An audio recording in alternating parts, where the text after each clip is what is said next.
होंगे कि किस तरीके से उन्होंने अपनी लाइफ में संघर्ष किया और वो एक बहुत बड़े साइंटिस्ट बने और यहाँ तक कि वो एक राजनीतिक भी बने, यानी कि हमारे राष्ट्रपति भी बने। और इस तरीके से उनकी जो बचपन की लाइफ थी वो बहुत इजी नहीं थी। उन्होंने अपनी बचपन की लाइफ के बारे में ही इस चैप्टर में बताया है कि उनका बचपन जो था वो कैसा था। उनका जन्म रामेश्वरम में 1931 में हुआ था। उनकी जो फैमिली थी वो एक मिडिल क्लास फैमिली थी और वो मुस्लिम समाज से बिलोंग करते थे। उनके 3 भाई थे और एक बहन थी। उनके पिताजी जो जैनालब्दीन थे वो बहुत ही साधारण से आदमी थे और उनकी माता और पिता दोनों ही ना तो बहुत अधिक पढ़े हुए थे और ना ही बहुत धनी थे, लेकिन फिर भी वो अपने बच्चों की हर इच्छाओं को, हर आवश्यकताओं को पूरा करते थे। लेकिन जब अब्दुल कलाम 8 वर्ष के थे तब हमारा जो विश्व का द्वितीय विश्व युद्ध शुरू हो गया था और उस समय इमली के बीजों की जो डिमांड थी वो बहुत बढ़ गई थी। तो अब्दुल कलाम दिन भर उन बीजों को इकट्ठा करते थे, चुगते थे और परचून की दुकान पर जाकर बेच देते थे। जब वो उन बीजों को बेचते थे तो उन्हें वो 1 आना प्रतिदिन के रूप में देते थे। इस प्रकार वो थोड़ा थोड़ा कमाने लगे। फिर उनके जो चाचा के बेटे थे, उनके चचेरे भाई, उन्होंने उसे अखबार बेचने के काम में लगा दिया, यानी कि उन्होंने उन्हें रामेश्वर की ही गलियों में अखबार डिस्ट्रीब्यूशन के लिए लगा दिया और वहां से उन्होंने अपनी पहली कमाई शुरू की। जो अब्दुल कलाम थे उनके जो दोस्त थे वो सारे ही कैसे थे, उच्च वर्ग के और पंडित या ब्राह्मण समाज से बिलोंग करते थे। उनके जो दोस्त थे उनका इन बातों पर कोई प्रभाव नहीं पड़ता था कि अब्दुल कलाम मुस्लिम है और वो एक मिडिल क्लास फैमिली से है। वो सब बहुत अच्छे से रहते थे।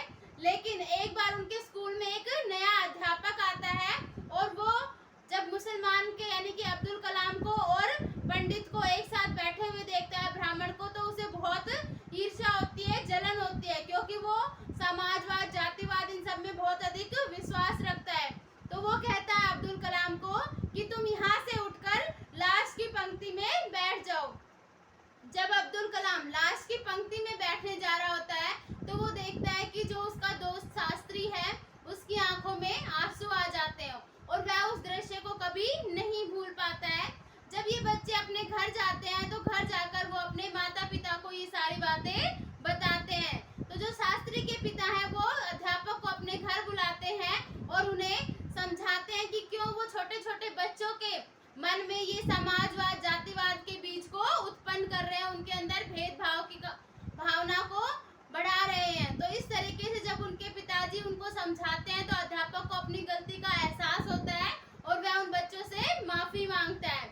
इसी प्रकार एक अध्यापक जब अब्दुल कलाम को अपने घर पर खाने के लिए बुलाता है और उनकी वाइफ जो होती है वो भी जातिवाद और उच्च वर्ग और समाजवाद इन सब में बहुत अधिक विश्वास रखती है। जब वो अब्दुल कलाम को अपने घर बुलाने पर देखती है कि यह एक मुसलमान का लड़का है तो वह उसे अपनी रसोई में बैठाने से मना कर देती है और उसे खाना परोसने से भी मना कर देती है। तो जो अब्दुल कलाम का टीचर होता है वो उसे अपने साथ बैठाता है और उसे साथ खाना खिलाता है और उसे कहता है कि वो अगले सप्ताह में फिर से उनके घर आए और खाना खाए। अब्दुल कलाम जब अगले सप्ताह फिर से अपने टीचर के घर जाते हैं तो उस बार उनकी वाइफ जो होती है वो बहुत खुश होती है और वो उसे अपने साथ रसोई में ले जाती है और वहां बैठाकर उसे खाना परोसती है। तो इस तरीके से अब्दुल कलाम की जो लाइफ थी बचपन में उन्होंने इन सारी चीजों को बहुत अधिक सहा था कि जातिवाद, उच्च वर्ग, निम्न वर्ग, ये सारी चीजें उस समय बहुत ज्यादा उन्हें प्रताड़ित करती थी। और इसके बाद जब अब्दुल कलाम थोड़े बड़े हुए और जब दूसरा विश्व युद्ध खत्म हो गया तो उन्होंने अपनी आगे की पढ़ाई के लिए अपने माता पिता से बाहर जाने के लिए कहा और उनके पिता उस बात पर एग्री हो गए और उन्होंने उनकी माँ को भी मना लिया और फिर अब्दुल कलाम आगे अपनी पढ़ाई के लिए बाहर चले गए। So let's start its summary. Abdul Kalam was one of the world's greatest scientist. Abdul Kalam विश्व के जो महान वैज्ञानिक थे उनमें से एक थे। He was born in a middle class Muslim family in 1931 at Rameshwaram. उनका जन्म कहाँ हुआ था? रामेश्वरम में 1931 में एक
कि अपने हर रीति रिवाज को वो मुस्लिम तरीके से बिल्कुल ट्रेडिशनली बनाती थी, but they respected all religions, लेकिन उसके बाद भी वो सारे धर्मों का आदर करते थे, सारे धर्मों का सत्कार करते थे। His father participated in all Hindu festival, उसके पिताजी जो भी हिंदुओं के त्योहार होते थे उन सब में पार्टिसिपेट करते थे, उन सबको भी मनाते थे। His grandmother used to tell him stories from the Ramayana, और उसकी जो दादी माँ थी वह उसे रामायण से कहानियाँ सुनाती थी। When Abdul Kalam was in 5th standard, a new teacher came to their class. जब अब्दुल कलाम 5वीं कक्षा में हुए तो उनकी क्लास में एक नया अध्यापक आया। He had conservative and narrow outlooks. वह कैसा था? परंपरागतवादी दृष्टिकोण और एक संकुचित किस्म का व्यक्ति था। He saw Abdul Kalam sitting in front row with Ramananda Shastri. उसने देखा कि अब्दुल कलाम पहली पंक्ति में रामानंद शास्त्री के साथ बैठा हुआ है। He could not tolerate that a Muslim boy should sit beside a Brahman boy. और उसे यह बिल्कुल भी सहन नहीं हुआ कि एक मुस्लिम लड़का एक ब्राह्मण के लड़के के साथ बैठा है, क्योंकि वह जो टीचर था वह कैसा था? परंपरागत था, कंजर्वेटिव था, यानी कि वो पुरानी बातों में विश्वास करता था, जाति प्रथा में विश्वास करता था, उच्च वर्ग निम्न वर्ग इन सारी चीजों में विश्वास करता था। तो उसे यह बात बिल्कुल भी सहन नहीं हुई कि एक मुस्लिम का लड़का एक ब्राह्मण के लड़के के साथ बैठा हुआ है। He asked him to sit in the last row. उसने उसे कहा कि तुम अंतिम पंक्ति में जाकर बैठ जाओ।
की स्टडी पूरी की और वो